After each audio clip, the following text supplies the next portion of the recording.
bienvenue à tous. Vous êtes dans Stratégie Éco, votre émission économique sur Vox Africa qui donne la parole aux chefs d'entreprise, aux érudits de l'information économique et de l'économie. Aujourd'hui, on va parler d'un événement très spécial. Et pour cet événement spécial-là, je reçois M. Léonce Mbadji qui est le promoteur du SAS. Bonjour M. Léonce. Bonjour, cher Alain. Bienvenue dans Stratégie Éco. Merci pour l'invitation. C'est un honneur de te recevoir dans Stratégie Éco pour parler d'un événement, je le disais d'entrée, qui est très spécial, qui est la Semaine africaine des solutions. Avant de rentrer dans le vif du sujet, qui est Léonce Mbadji? D'abord, ravi d'être sur votre plateau et merci pour l'engagement de Vox Africa à nos côtés dans le cadre de cet événement que nous organisons. Léonce Mbadji est un journaliste de profession, c'est 23 ans d'expérience professionnelle, spécialisé dans la presse écrite. Donc, je suis le directeur de publication du média Notre Voix, qui est spécialisé dans la solution et qui est basé à Paris. Je suis aussi un communicant institutionnel et politique et puis un auteur. À mon actif, 5 ouvrages. Le 6e sortira en octobre prochain. Alors, c'est quoi l'événement pour lequel vous êtes là ce soir? D'accord. La Semaine Afrique des solutions est un événement mondial, 100% solutions, dédié à l'Afrique. C'est un événement dédié aux entrepreneurs innovants africains, donc à ceux qui créent des solutions, qui apportent des réponses concrètes et concluantes à des problématiques sociales, sociétales, économiques, écologiques en Afrique. C'est dédié également aux médias et aux journalistes. Nous sommes partis d'un constat. Il y a beaucoup de plateformes problématiques sur l'Afrique. Quand vous voyez... Quand vous parlez des problématiques, vous voulez dire quoi?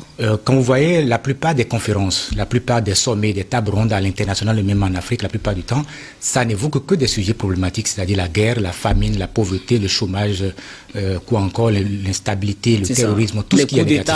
Etc. Tout ce qui est négatif. C'est vrai qu'il y a des problèmes en Afrique, comme ici en Europe et ailleurs aux États-Unis.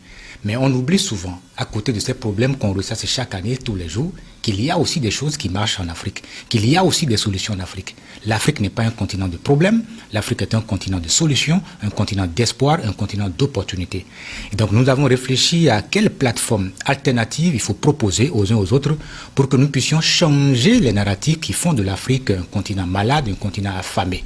Donc nous avons choisi de promouvoir le journalisme de solutions en Afrique pour faire prendre conscience aux journalistes. Pourquoi ce choix-là déjà? Le choix parce que si nous voulons raconter l'Afrique autrement, si nous voulons changer les narratifs, si nous voulons faire émerger de nouveaux récits positifs et inspirants qui donnent à voir une autre Afrique, si nous voulons amplifier les initiatives innovantes africaines qui ont un impact positif sur les grands enjeux africains et mondiaux, il faut forcément passer par les médias. Vous connaissez très bien le pouvoir, la force, la puissance des médias ici en Europe. Donc, il faut faire prendre conscience aux médias la responsabilité sociétale qu'ils ont dans la diffusion des connaissances à impact positif et dans la valorisation des initiatives porteuses de solutions et porteuses d'espoir en Afrique. Donc, passer par les médias pour que nous puissions avoir une famille composée d'entrepreneurs, créer des solutions pour répondre aux besoins quotidiens de nos populations, médias et journalistes, récupérer ces solutions, les révéler, les valoriser et les amplifier. Alors, à vous entendre parler, on entend beaucoup le vocable solution qui est récurrent. Alors, quelles sont les solutions qui ont été identifiées à partir des médias ou de d'autres corporations qui vont peser dans cet événement-là? Aujourd'hui, il y a une dynamique positive en cours sur le continent. Vous avez des Africains, des femmes et des hommes qui font preuve de créativité et d'innovation pour créer des solutions. Vous avez aujourd'hui sur le continent des Africains qui créent des drones agricoles pour réinventer l'agriculture de demain. C'est une solution. Qui créent des applications digitales pour favoriser l'inclusion sociale, économique et tout le reste, qui crée des ordinateurs portables. Vous avez en Côte d'Ivoire, vous avez Alain Kapotiti, vous avez le jeune Karim Soro, au Bénin, vous avez Richard Hodirado, il y en a un peu partout. Vous avez la 3e boîte noire de l'avion, vous prenez l'avion tous les jours, mais la 3e boîte noire de l'avion a été inventée par les 2 sœurs guinéennes, Laou et Fatou Keïta. Mais les gens ne le savent pas, les Africains sont les premiers à ne pas savoir qu'il y a des solutions innovantes en Afrique. Et vous avez toujours en Guinée, vous avez Moutaga Keïta qui fabrique des mallettes médicales, des bornes de télémédecine, des tablettes, des drones un peu partout. Toujours en Guinée, vous avez Mohamed Souaré qui crée aussi des solutions dans le domaine de l'éducation. Donc il y a beaucoup de solutions. Au Maroc, vous avez les Marocains qui ont créé récemment une voiture qu'on appelle électrique.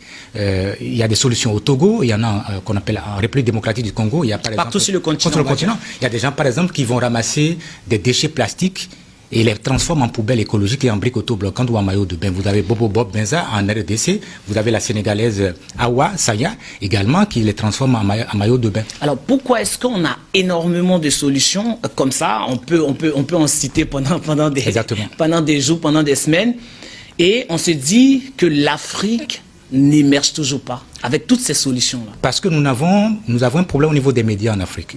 Nous devons travailler, c'est pourquoi nous proposons de réinventer les médias en Afrique. C'est aux médias de jouer ce rôle-là? Oui, c'est le rôle des médias. Ce sont les médias qui doivent valoriser les initiatives porteuses de solutions. Si les médias ne le font pas, qui va le faire? Les entrepreneurs ici en Europe, ce sont les médias qui valorisent leur travail. Ce sont les médias qui les célèbrent, qui les mettent, qu'on appelle à la lumière. En Afrique, c'est le contraire. En Afrique, c'est le contraire. Rechercher les médias. Il faut rechercher les médias et parfois même payer les pédiums. Vous imaginez quelqu'un, un entrepreneur qui crée une solution peut-être qui lui a coûté 10 000 euros. Et pour annoncer cette solution-là, il faut qu'il prévoie peut-être 15 000 euros pour une conférence de presse, un point de presse pour présenter. Donc il faut qu'il fasse à boire, à manger aux journalistes, payer les pédiums à la fin et tout ça. Ça fait partie des facteurs qui handicapent sérieusement l'entrepreneuriat sur le continent. Pourtant, on nous dit souvent que les gouvernants, sinon le gouvernement met en place des budgets pour appuyer les médias. Est-ce que l'État ne doit pas faire plus pour faire comprendre aux médias que leur rôle, c'est effectivement de promouvoir ces solutions-là au lieu d'attendre, d'être attentifs vis-à-vis de cette situation que vous évoquez là? Oui, nous, notre vision, elle est celle-ci. Qu'est-ce que nous faisons? Qu'est-ce que chacun fait de son côté? L'Afrique nous a tout donné. L'éducation, des opportunités et tout. Mais nous, qu'est-ce que nous donnons à l'Afrique en retour? La question, elle est à ce niveau. Donc chacun doit essayer de faire ce qu'il peut et ce qu'il doit faire. Nous avons un devoir, une obligation vis-à-vis de ce continent qui nous a tout donné. Donc on ne peut pas attendre de l'État. Il faut aller vers de grands groupes de médias sur le continent. Si nous avons 100 médias qui ont 100 problèmes, pourquoi ne pas en avoir 50 et avoir 50 problèmes pour que nous puissions avoir au niveau de nos médias des émissions, des débats, des reportages 100% solutions. C'est notre objectif, avoir des journalistes d'espoir et de solutions dans tous nos pays en Afrique. Pour que ces journalistes-là puissent participer à promouvoir les initiatives qui marchent, qui participent à façonner une Afrique nouvelle, une Afrique gagnante et positive, déjà à la base. Vous avez certainement vécu un peu au village, quand vous voyez des enfants en train de fabriquer des voitures avec des cartons, ça n'a l'air de rien, parfois même on vous frappe, même on vous chasse. L'imagination. Or ici en Europe, quand on voit un enfant en train de faire ça, en même temps, on commence par le suivre dès le bas âge, après il devient pilote. C'est un génie. Et donc il faut que nous puissions avoir ces journalistes d'espoir et de solutions un peu partout dans nos pays, pour amplifier, pour valoriser, pour célébrer, pour faire progresser l'innovation, une presse de solutions en Afrique. Alors cette semaine africaine des solutions va se dérouler du 23 octobre au 28 octobre, ça sera à Paris. Sur cette semaine-là, quelles sont les étapes qui vont meubler cette semaine? Nous avons 5 formations. Une formation qui concerne les journalistes. Chaque année, nous allons former 50 journalistes africains au journalisme de solutions. Notre ambition à ce niveau, c'est de créer un magazine international Afrique Solutions qu'ils vont animer. Parce qu'il y a beaucoup de journalistes qui viennent se faire former ici, mais la plupart du temps, quand ils repartent chez eux dans le pays, le retour n'est pas souvent reluisant substantiel. Donc au lieu de les former, de les larguer, comme c'est souvent le cas, nous les formons et nous les maintenons dans un écosystème et nous allons créer un magazine international, l'Afrique des solutions, qu'ils vont animer. Nous allons créer une web radio, une web télévision. Tous les jours, les entrepreneurs en Afrique nous appellent, certainement qu'ils vous dérangent certainement, aidez-nous à passer sur tel média, on a envie de faire ceci, on produit tel, aidez-nous. Ça veut dire qu'il y a un besoin, il y a un vide sur le terrain que les médias n'arrivent pas à combler. Donc nous devons mettre à la disposition du continent de grands médias, de grands groupes de médias. Donc nous proposons déjà un magazine international Afrique Solutions en anglais et en français, une web télévision et une web radio. Il y aura aussi une formation qui concerne les entrepreneurs sur l'entrepreneuriat innovant, social et durable, les solutions juridiques et sociales. Il y a aussi une formation sur l'éducation aux médias et à l'information. Il y a d'autres formations, nous en avons 5 au total. Notre ambition aussi, c'est de créer un musée digital 100% solutions, le premier de ce genre, dans le monde. D'accord. Il sera où? Parce que vous avez... Oui, ça va être un musée digital, numérique. D'accord. Donc tout le monde peut y accéder, peu importe si on est à Paris, au Canada, en Afrique, un peu partout. Parce que toutes ces solutions et toutes ces initiatives qui existent, qu'est-ce que nous faisons? Qu'est-ce que nous laissons comme trace pour que les générations qui vont venir dans 30 ans, dans 50 ans, qui ne viennent pas dans un monde où tout est à construire, qu'ils viennent dans un monde où quelque chose a été déjà fait et ils vont pouvoir s'en inspirer, améliorer et mieux faire. Donc notre ambition aussi, c'est de créer ce musée digital 100% solutions, le premier de ce genre dans le monde. Nous avons aussi comme ambition, chaque année, nous allons sortir un livre, identifier les initiatives phares qui font bouger le continent. Et ça peut être 100, 200, 500 initiatives les plus phares sur le continent et en fait un livre chaque année. L'impact à ce niveau, c'est que nous aurons davantage de solutions. Parce que tout le monde voudra se retrouver dans ce livre, qu'on parle de son histoire, qu'on parle de son parcours personnel et professionnel inspirant, qu'on parle de ces solutions. Nous mettons l'accent sur deux choses fondamentales. L'originalité des solutions africaines et leur impact sur le terrain. Parce qu'il y a des solutions qui n'ont pas d'impact. Donc nous mettons l'accent sur l'originalité de la solution et l'impact. Il y aura aussi une exposition parce que quand nous disons que la troisième boîte noire de l'avion a été inventée par deux Guinéennes, les gens ne vont pas y croire. Bien sûr. Et donc, il faut que les gens viennent voir qu'effectivement, qu'il y a des solutions en Afrique, qu'il y a des choses qui marchent. Donc, il y aura aussi une exposition. Nous avons une 50aine de tables rondes, d'ateliers et de conférences de très haut niveau. Vous avez des panélistes comme Lionel Zinsou, comme Stanislas Zézé, comme Pascaline Kamokwe, comme Jean-Louis Billon, comme Olivier Enogo, qui participe aussi à... Exactement, comme Olivier Enogo, qui soutient beaucoup cet événement international majeur. Donc, vous avez Achille Agbe, ils sont nombreux. Vous avez Jérôme Ribeiro, vous avez Rosie Bordet qui avait géré la communication de MEDEF. Donc il y a beaucoup de panélistes de très très haut niveau. Nous attendons des délégations de l'Afrique, de la Martinique, de la Nouvelle-Calédonie, des États-Unis, du Canada. Au Canada, par exemple, il y a le solutionneur Saliou Diallo qui a une solution écologique, environnementale, qui sera également là pour présenter sa solution. Donc, mais toutes ces... Alors, comment est-ce que vous, qui êtes le promoteur, vous avez pu véhiculer ce message-là et les retours que vous avez eus, qu'est-ce que les gens pensent de cette semaine africaine des solutions? Tout le monde en rêvait. Et tout le monde attendait le bon moment et le bon endroit. Et donc ça a été très bien. On va dire que vous êtes le pape africain des solutions. Je ne pense pas. Dire comme ça. Nous, on a eu l'idée. Nous voulons vraiment qu'on ratisse l'âge et qu'on bâtisse l'Afrique de solutions ensemble.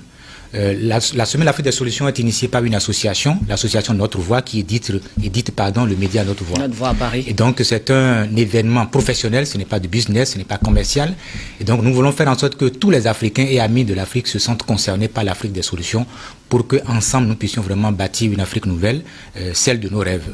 Je sais qu'il y a des personnalités qui seront plébiscitées, sinon à qui peut-être on va remettre des médailles ou on va décerner des prix. Comment le choix de ces personnalités-là a été fait? Nous avons 10 prix, nous avons les Best African Solutions pour récompenser les meilleurs acteurs de solutions au niveau des médias, au niveau des journalistes. Au niveau des médias et des journalistes, notre objectif, c'est quand même de promouvoir le journalisme constructif, le journalisme de solutions, pour que nous puissions avoir vraiment des contenus inspirants, des contenus constructifs. C'est ça. Et il y a aussi les solutionneurs qui sont les entrepreneurs innovants. Donc ces 10 prix concernent fondamentalement les entrepreneurs innovants qui créent des solutions, les médias, les journalistes. Nous voulons aussi promouvoir des villes de solutions. Donc il y a des villes aussi qui sont en compétition. Et donc il y a un jury qui est composé de Basile Ebele, qui organise le festival international panafricain de Cannes depuis 20 ans. Et il y a aussi Moïse Monkoro, qui est à TV5 et qui fait partie également du jury. Il y a Morel Sadio, qui est également Kanté, qui également fait partie également du jury. Il y a Myriam Lawej, qui également fait partie du jury. Donc c'est un jury de très haut niveau. Il y a des journalistes dedans, il y a des entrepreneurs dedans pour leur permettre quand même de faire un travail. Est-ce qu'on peut rappeler quelques critères qui peut militer en faveur Oui, fondamentalement, c'est l'originalité de la solution. D'accord. Et l'impact. Parce qu'il y en a qui ont des solutions, mais qui n'ont pas d'impact. Donc nous tenons compte de l'originalité de la solution, de son impact, de la réponse concrète et concluante que la solution apporte aux problématiques sociétales, sociales et tout le reste. Donc fondamentalement, c'est à ce niveau. Nous avons aussi identifié des personnalités publiques inspirantes pour les élever au rang d'ambassadeurs africains de solutions. Parce que plus nous serons nombreux à amplifier les initiatives innovantes africaines qui font bouger le continent, vous verrez qu'à court, à moyen et long terme, nous allons réussir à inverser la tendance et faire de l'Afrique vraiment un continent de solutions, un continent d'espoir. Et si cet événement-là, on a combien d'ambassadeurs? 200. Et notre objectif en 2024 est d'aller jusqu'à 1000. Parce que parfois, vous participez à des conférences de haut niveau à l'international et vous entendez certains parler de l'Afrique et vous vous demandez, mais si ils n'ont jamais... Est-ce que c'est la même Afrique? C'est la même Afrique que nous connaissons. Donc si nous avons des ambassadeurs un peu partout dans le monde entier, dans pratiquement tous les pays, nous avons fait en sorte que nous puissions avoir des représentants un peu partout, que ces personnalités-là qui participent à ces genres de rencontres, qui ont le pouvoir de décision, puissent quand même dire, mais écoutez, l'Afrique d'aujourd'hui, ce n'est pas l'Afrique d'hier, qu'il y a une dynamique positive sur le continent, il y a des solutions sur le continent, il y a des initiatives vraiment à encourager. s'engager sur le continent. Donc la semaine L'Afrique des solutions, c'est la semaine des entrepreneurs, c'est la semaine des solutionneurs, c'est la semaine des acteurs de solutions, des journalistes, des médias, des auteurs, parce qu'on peut aussi écrire un livre pour valoriser une solution. Totalement. On peut écrire un livre pour inspirer, on peut aussi écrire un livre pour valoriser quelque chose. Donc les auteurs aussi font partie des acteurs de solutions, les éditeurs, les décideurs, les élus. Donc nous sommes tous des acteurs de solutions, donc tout le monde doit pouvoir s'engager dans cette dynamique-là pour que nous sommes en train de mettre en place. Donc nous invitons tous les Africains de la diaspora et tous les amis de l'Afrique, tous les amis, pourquoi? La Semaine Afrique des solutions, ce n'est pas un événement entre Africains. C'est un événement international parce qu'il y a des solutions européennes, par exemple, qu'on peut utiliser pour régler des problèmes africains, comme il y a des solutions africaines qu'on peut utiliser pour régler des problèmes européens. Donc nous ne voulons pas nous enfermer entre Africains. Le robot qui permet, par exemple, de traiter le cancer a été inventé par un Béninois, Bertin Naum, qui est basé à Montpellier. Comment nous allons faire pour que cette solution puisse être utilisée pour soigner nos parents aussi en Afrique? Donc si nous nous enfermons entre Africains là-bas, il y a un problème, alors que nous sommes en train de parler de solutions. Donc voilà un peu notre ambition. C'est une très grande ambition que nous avons pour l'Afrique et nous allons faire en sorte pour... Est-ce que parce que je sais que dans ce type d'événement, et quand on a des idées assez ingénieuses comme ça, autour on a forcément des gens qui se disent, on parle de l'Afrique des solutions, pourquoi forcément venir intégrer d'autres spécialistes là-dedans? Est-ce que vous n'avez pas rencontré cette difficulté-là? Non, on n'a pas rencontré ça. On est très ouvert, on est open comme on le dit. On veut pas forcément à votre niveau, peut-être votre entourage ou des personnes à qui vous avez proposé l'événement. Est-ce que des gens ne se sont pas dit non? Parce que là, vous parlez tout à l'heure de celui qui est à Montpellier, qui est un Béninois, et qui a créé une solution. Est-ce que pour les autres, il ne faudrait pas forcément rester sur des solutions africaines? Est-ce qu'il faut forcément intégrer des solutions européennes? Parce que vous dites qu'on est ouvert. C'est plus ça le sens de la question. Exactement. Et cette activité va permettre aux solutionneurs africains de découvrir aussi des solutions européennes et américaines et autres. Et donc, les uns ont besoin des autres. Les solutionneurs européens, français, américains aussi ont besoin d'aller savoir ce qui se passe en Afrique en termes de solutions. Et lorsque nous leur présentons souvent les solutions africaines, il y en a, mais ils disent, mais c'est pas vrai. Bon, on leur dit, oui, c'est bien sûr, c'est vrai, ce sont des Africains qui créent cela. Et donc, il faut vraiment s'ouvrir au monde. Et nous sommes en 2023, au XXIe siècle, donc on ne peut pas s'enfermer entre Africains. Il faut s'ouvrir au monde, on a besoin de tout le monde. Il y a des gens qui ne sont pas des Africains, mais qui se battent pour l'Afrique, même plus que des Africains. Bien sûr. Ils sont dans pas mal d'initiatives citoyennes sur le terrain. Il y en a qui ont donné toute leur vie. Ils ne sont pas des Africains, mais ils ont donné toute leur vie à l'Afrique. Et ils font des choses extraordinaires en Afrique. Je dis toujours les ONG qui sauvent les migrants en mer.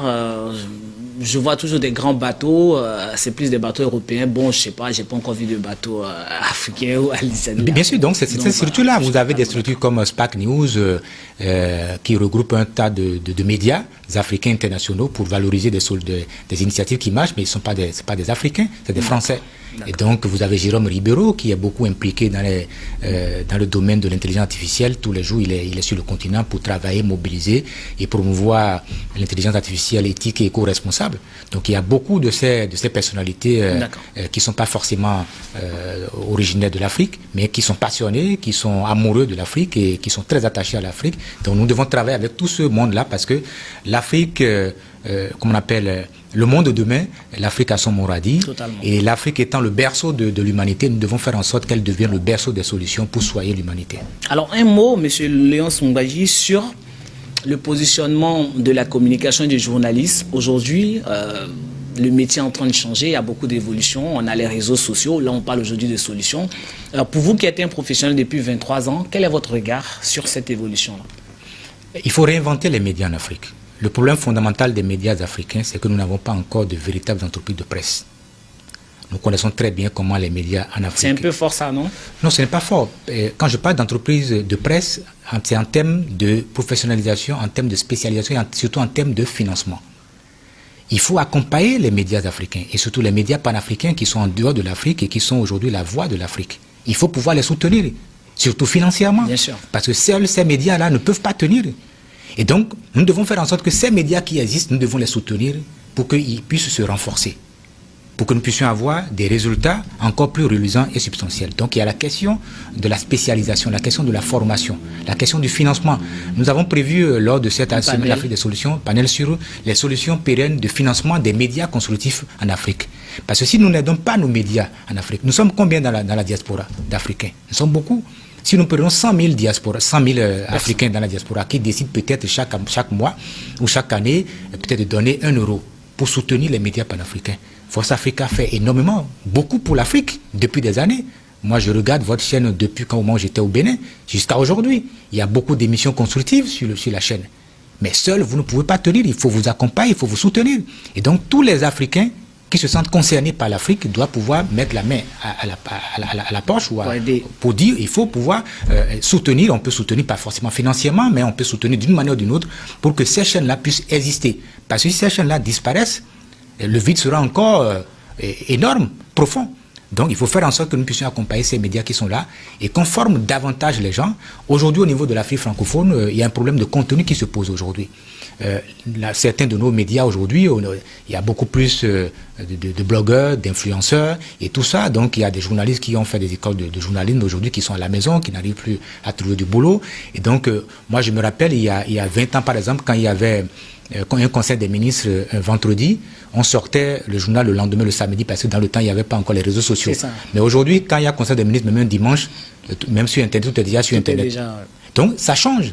Donc, il faut réinventer les médias en Afrique. Les médias en Afrique ne peuvent plus continuer à opérer aujourd'hui comme ils le faisaient il y a 30 ans, il y a 40 ans en arrière. Donc, renforcer les médias existants pour qu'ils deviennent de véritables entreprises de presse. Ils le sont déjà, mais il faut les renforcer pour que nous puissions avoir de grands groupes et les mettre au service du développement humain durable de l'Afrique. C'est quoi un meilleur journaliste pour vous? Le métier de journalisme est un métier très exigeant. C'est un métier passionnant, c'est un métier très rigoureux. Et donc, le bon journaliste, c'est quelqu'un qui entre dans cette profession parce qu'il a une vocation. Parce qu'il faut savoir vérifier ses informations, savoir gérer ses sources d'informations. Il faut être discret parce que parfois vous avez des sources d'informations, il ne faut pas livrer parce que si vous êtes un bavard, vous ne pouvez pas faire très bien votre travail. Il faut se spécialiser. Le problème que nous avons en Afrique, c'est que nous avons souvent des journalistes et généralistes qui traitent de tous les sujets. La plupart de nos confrères qui viennent ici en France, ils sont obligés de tout reprendre à zéro parce que ici, je n'ai rien à vous apprendre, vous êtes un spécialiste également du domaine. Quand vous dites par exemple que vous êtes un journaliste culturel, mais ça n'existe pas. Vous êtes journaliste culturel spécialisé dans la danse, spécialisé, je sais pas quoi, dans l'art, dans le patrimoine. Au point où quand vous écrivez un article sur la danse, on sent que c'est un professionnel qui le fait. Mais nous sommes généralistes. Donc il faut mettre un accent particulier sur la spécialisation, que nous puissions avoir sur le continent des journalistes économiques. Je crois que vous le faites déjà, c'est si bien qu'on est de nous. Parce que quelqu'un qui dit qu'il est un journaliste économique et il t'écrit un article, moi je le vois par rapport à des gens qui me proposent des articles pour mon média, mais il n'y a aucun mot-clé économique dedans. Qu'on remet le budget d'un pays à un journaliste économique de traiter et qu'il n'y a aucun mot-clé. Il n'y a pas inflation, il n'y a pas quoi encore. Donc, il y a un problème. Donc c'est le problème, c'est-à-dire c'est le français, c'est la littérature. C'est pas ça le journalisme. Donc il faut aller, il y a déjà un travail sérieux qui se fait par rapport avec nos confrères sur le terrain ici dans la diaspora. Il faut vraiment les encourager, mais chacun de nous doit pouvoir faire des efforts pour que nous puissions vraiment améliorer. Mais moi j'insiste beaucoup sur la question de la spécialisation, que nous puissions avoir des journalistes spécialisés dans le développement durable, dans l'écologie, dans l'intelligence artificielle, dans l'économie, dans l'environnement, dans la culture, pour que quand ces journalistes-là abordent ces genres de thématiques-là, qu'on puisse savoir que vraiment ça, c'est un spécialiste qui traite ces genres de sujets. D'accord. Pour vous, c'est quoi l'entrepreneuriat? L'entrepreneuriat, c'est le futur. Donc, c'est quelqu'un qui a un projet, c'est quelqu'un qui imagine et qui développe un projet. Et donc, il a peut-être un projet de construire, c'est pas... c'est un exemple que je donne, peut-être, je ne sais pas quoi, dans quel domaine, dans le domaine de l'agriculture, par exemple, il a envie d'investir, donc il a un projet agricole. Et donc, il faut penser à ce projet-là, l'écrire, chercher les financements. Donc, l'entrepreneur, c'est toute personne qui entreprend, tout court, qui réfléchit, qui imagine, qui a envie d'être à son propre compte. Et donc, il crée sa société, ça peut être une association, ça peut être une ONG. C'est un acteur économique, en quelque sorte. Et comme j'ai l'habitude de dire aux gens, l'entrepreneuriat, c'est pas un long fleuve tranquille, c'est de l'eau, de la mer à boire. Et donc, on ne s'engage pas dans l'entrepreneuriat parce qu'on a envie de sortir du chômage. Totalement. On s'engage dans l'entrepreneuriat parce qu'on a une vision, parce qu'on a une ambition, parce qu'on a un projet, parce qu'on a une solution qui répond à un besoin qu'on appelle des populations. On veut vendre de l'eau parce que dans ce quartier, il n'y a pas de l'eau. où il y a de l'eau, et la qualité de l'eau que vous apportez est meilleure que celle qui est déjà vendue. Donc c'est quelqu'un qui crée une solution, qui crée un produit ou un service qui apporte une réponse à une situation donnée. D'accord. On est pratiquement à la fin de l'émission, c'est parti très très vite. La dernière question, et ça sera votre mot de fin, je voulais qu'on rappelle les personnalités et très rapidement le programme avant de nous dire quelle est, vous, votre vision de l'Afrique du futur. D'abord, merci pour cette opportunité qui m'a permis de cerner tous les contours de cette semaine l'Afrique des solutions que nous organisons à Paris du 23 au 28 octobre prochain. Comme je le disais tout à l'heure, nous avons une cinquantaine de personnalités de très haut niveau, à commencer par Lionel Zinsou qui sera là, Stanislas Zézé, Pascaline Kamukwe, Tchèque Keïta, Jérôme Ribeiro, Rosie Bordet, Achille Agbé, Olivier Enogo, Jules Domché également, qui sera également de... Le directeur exécutif de Vox Africa. Qui sera également de la partie, Muriel Atipo, ils sont nombreux, des femmes et des hommes. Nous avons fait en sorte qu'il y ait la parité et qu'il y ait autant de femmes que d'hommes dans l'équipe. Et toutes ces personnalités-là seront là pour qu'ensemble nous puissions vraiment célébrer, promouvoir les solutions. Bonne vision pour l'Afrique? Je reste optimiste. J'ai foi en l'avenir. L'Afrique bouge, il faut que les Africains puissent prendre conscience de cela, que nous avons tout ce qu'il faut pour vivre dignement et décemment en Afrique et que nous devons prendre la responsabilité, prendre conscience de la responsabilité qui est la nôtre pour faire en sorte que l'Afrique devienne vraiment un continent créatif, un continent innovant. Et elle l'est déjà, mais il faut pouvoir renforcer cette dynamique positive que nous avons sur le continent. Merci beaucoup, Monsieur Léonce Mbadi. Je rappelle à nos téléspectateurs que vous êtes le promoteur de la semaine Afrique des solutions. Je le dis toujours, l'information économique doit être au cœur du développement de votre entreprise. Pour les autres, l'amour et le pardon au cœur de votre vie. Le maestro Olivier Noko réalisait cette émission. Je vous dis à très bientôt sur Vox Africa.